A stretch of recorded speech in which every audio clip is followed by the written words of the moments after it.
It's Thursday, December 31st, and time for your Barbados Today morning news update. New details are emerging about the circumstances surrounding a breach of COVID-19 quarantine protocols that landed 3 British visitors in trouble with the law. Acting Chief Medical Officer Dr. Kenneth George on Wednesday confirmed that at least 2 of the delinquent tourists were nabbed at the Grantley Adams International Airport as they attempted to leave the country after testing positive for the virus. They are now in isolation. As a result, airport employees believed to have been in contact with the guests are now under quarantine, pending results from 2 rounds of COVID-19 testing. Hotels that lose their status as designated quarantine facilities could experience a severe blow to their already almost non-existent bottom line. That's according to Chairman of the Barbados Hotel and Tourism Association, Jeffrey Roach, who added that there was also the possibility of added pressure to find space to house visitors who are required to go into quarantine if hotels are delisted as certified quarantine facilities. His comments come on the heels of government's recent announcement that come January 5th next year, Sandals Barbados Resort will be delisted as a designated quarantine hotel. Now, while health officials have so far only announced the delisting of Sandals, Barbados Today understands that other accommodation facilities were under investigation, including at least one South Coast property.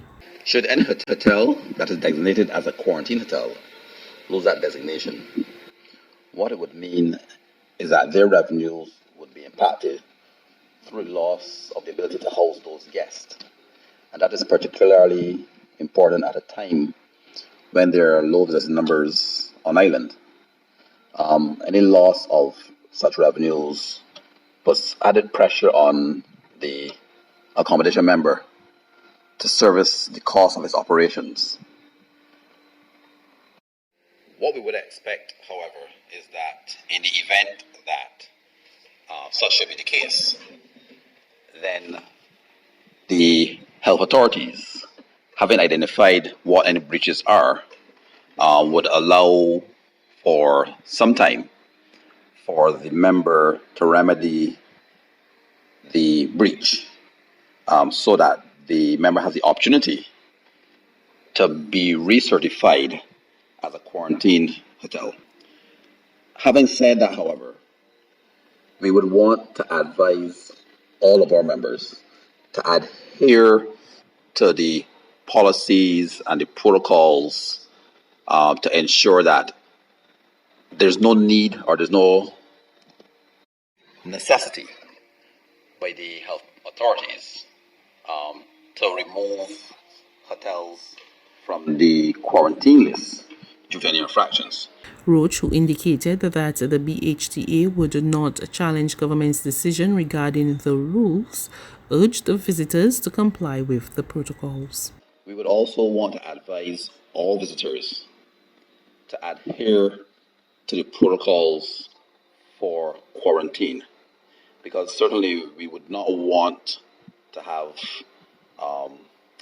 any added pressure on the tourism industry placed on us by persons who believe that because they deem Barbados to be a safe destination, come into the country and do not adhere to the protocols that are in place, because what that effectively does is that it puts our teams at risk.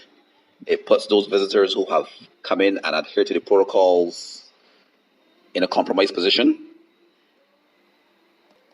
And certainly no one taking a vacation and having gone through the required process and complied wants to be in a position where they're now asked to quarantine because of other persons who have blatantly disregarded those same said protocols. Government is preparing to engage the Caribbean Examinations Council on possible changes to next year's exams.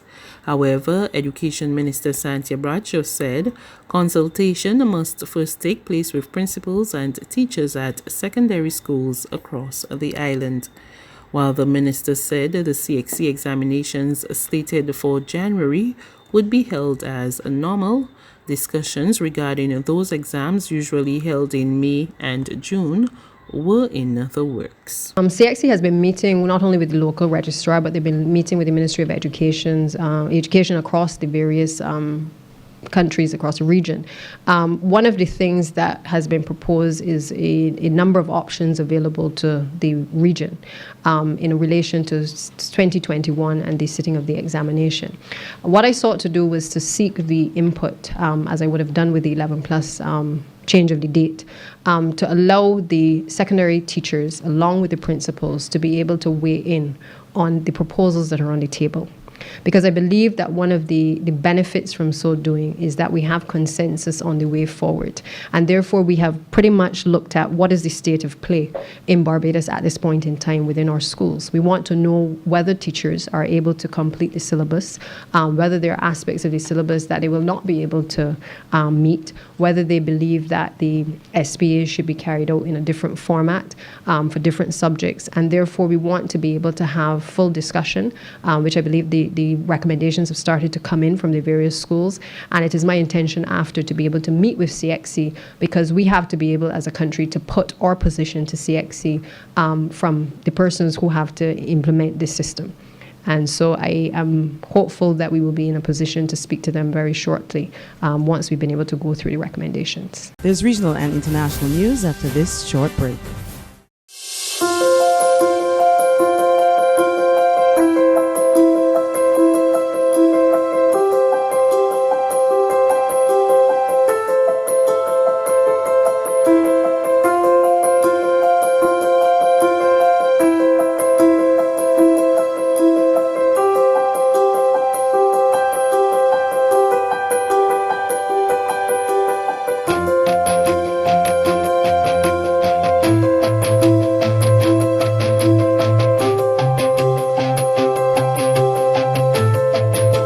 Barbados Today, news you can trust. To regional developments now, Belize Prime Minister John Briceño paints a grim picture of the country's economic situation and the public purse. Some 6 weeks after taking up office, the Prime Minister charged that the former administration left the economy in dire straits and the COVID-19 pandemic continues to have a crippling impact on the productive sectors. Due to mismanagement by the Borough administration, they could not make the payment, and Belize was financially embarrassed on the world stage. As a result of COVID-19, the Borough administration borrowed more than $200 million in 2020. The Belizean economy was in recession before COVID-19 gripped us. The situation worsened in the second, third, and fourth quarters, and we estimate that the Belizean economy will shrink by 15% in 2020.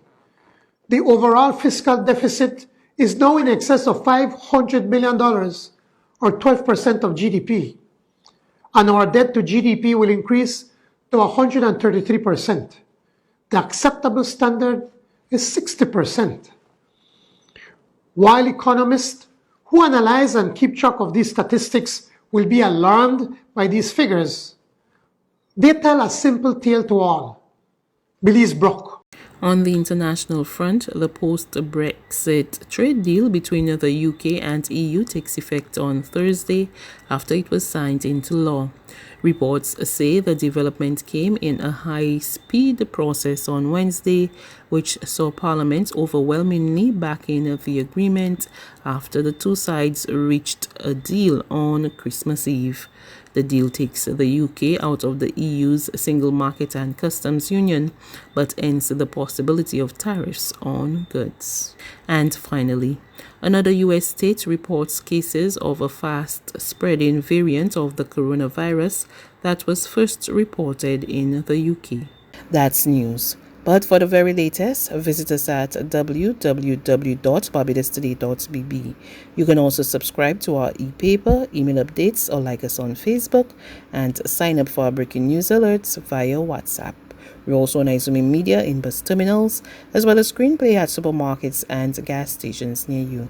And you can also hear us on Mix 96.9 FM and Capital Media HD 99.3 FM.